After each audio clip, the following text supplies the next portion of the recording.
대장동 위례 신도시 사건. 권성동 국민의힘 원내대표는 어제 예정했던 의원총회를 시작 40여 분 전 돌연 취소했습니다. 오는 16일 선출될 신임 원내지도부가 김용태 비대위원장의 개혁안과 임기 연장 등의 논의를 이어가는 게 타당하다는 이유에서입니다.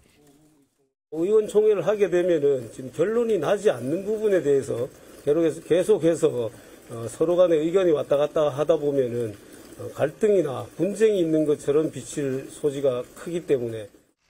앞서 국민의힘은 지난 9일 의총에서 5시간여 동안 탄핵 반대 당론 무효화 등 김 위원장의 개혁안을 놓고 의견을 나눴지만 결론을 내지 못했습니다.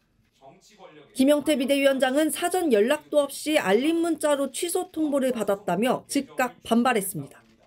의견을 계속해서 좁혀나가고 이야기하고 총의를 모아 나가는 과정이 저는 민주주의라고 생각이 듭니다. 그 민주주의의 길에 저희 지도부가 역행할 필요는 없다라고 생각합니다.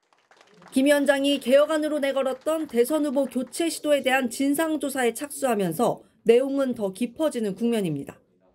국민의힘 당무감사위원회는 오늘부터 대선 후보 교체 과정에 관여한 관계자들을 차례로 면담할 예정입니다. 저도 지도부의 당시 지도부 일원으로서 내일 출석해서 면담 조사가 예정되어 있습니다. 저부터 당무감사를 받을 것이고요. 상임 고문단과 만난 김 위원장은 국회의원과 당협위원장 연석회의 개최를 검토해 당내 총의를 계속 모으겠다고 밝혔습니다. 어제 의총, 본회의가 예정돼 있었지만 없어졌고 이제 다 가고 없기 때문에 권성동 원내대표가 이제 어떻게 보면 일방적으로 취소 통보를 한 셈인데 이 과정에서 김용태 비대위원장은 패싱된 거 아니냐. 역시 또 갈등으로 비칠 만한 그런 양상이 있기 때문에 이런 걸 좀 피하기 위해서 취소하겠다라는 명분이었는데 오히려 갈등을 좀 불러일으키는 모양새입니다.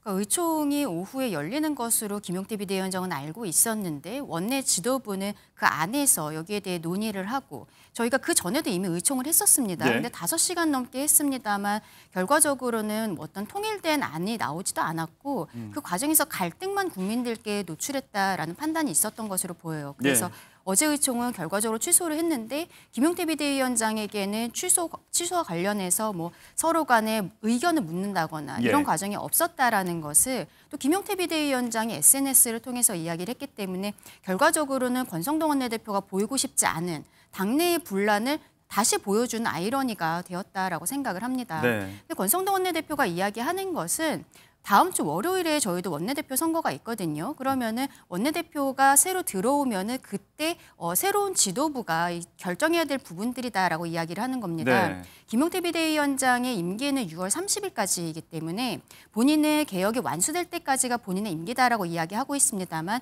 일단은 당원 당규상은 6월 30일까지가 맞습니다. 그리고 다음 주 월요일에 새로 들어오는 원내대표가 그럼 7월 1일부터 비대위원장 김용태 비대위 체제를 계속 갈 것인지 혹은 다른 비대위 체제로 갈 것인지 그리고 뭐 전당대회는 언제 할지 이런 것들을 결정하는 것은 새로운 원내지도부에서 해야 되는 거거든요. 원칙적인 이야기를 하면서 이게 취소가 된 것이지만 결과적으로는 서로 간의 소통이 부족했던 모습들을 국민들께 보인 것은 참 송구스럽다라고 생각합니다. 당 내부에서 이렇게 교통 정리가 잘 안 되고 있고 조금 전에 보신 것처럼 1호 법안으로 3대 특검이 공포가 돼 있기 때문에 이 배경 속에서 말이 무성했던 정당 해산론이 다시 고개를 들고 있습니다. 멀리 하와이에서 홍준표 전 시장이 공을 쏘아 올렸는데 박홍근 의원이 또 대표 발의를 관련법을 발의를 했어요.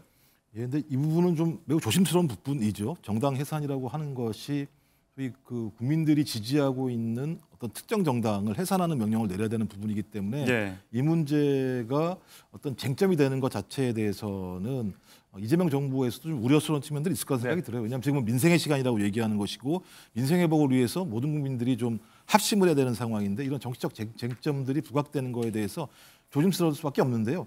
우리나라 같은 경우는 핵심적인 그런 겁니다. 정당의 목적이나 활동이 민주적 기본 질서에 위배되는가 여부를 판단하는 문제예요. 전 그렇다면 이 문제와 관련해서 국민의힘 내부에서 많은 국민들이 문제 제기하고 있는 몇 가지 부분에 대해서 선제적으로 설명하실 필요가 있습니다. 첫 번째 내용들은 내란 문제와 내란 우두머리 혐의를 받고 재판을 받고 있는 윤석열 전 대통령의 문제에 대해서 공식적인 입장들을 밝힐 필요가 하나 있을 것 같고요.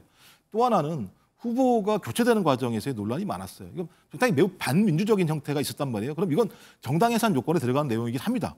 이 부분에 대해서 왜 이런 일이 벌어졌는지 설명할 필요가 있고요. 예. 또 하나는 부정선거 문제입니다. 이게 이 세 가지 정도의 문제가 진짜 나중에 가게 되면 정당 해산 문제와 관련돼서 중요한 쟁점이 될 수도 있는 측면들이 있어요. 근데 저는 그걸 지금 뭐 하자마자 이런 문제가 아니라 이런 부분들을 국민의힘 스스로가 결자해 주시는 것이 이런 논란들이 발생하지 않고 국민의힘에 대한 국민적 신뢰들을 다시 확보할 수 있는 부분이 분명히 있기 때문에 저는 왜 이런 얘기를 하냐라고 민주당에게 비판하시기 전에 국민의힘 내부에서 먼저 이 문제에 대해서 국민에게 설명을 드리는 것이 저는 순서가 아닌가 이렇게 생각을 합니다. 네, 뭐 정당 해산 심판 주체가 일단 정부이기 때문에 당장 통합을 외치고 있는 정권 초기에 추진은 어렵다는 관측이 우세하긴 하고요. 각각 여야 새 원내 지도부 선출도 눈앞에 두고 있습니다. 박찬대 원내대표가 조금 전에 고별 기자회견을 했었고 오후에 또 권성동 원내대표가 퇴임 기자회견을 할 텐데 정치적 상황과 맞물려서 여야의 희비도 조금씩 엇갈리고 있는 것 같습니다.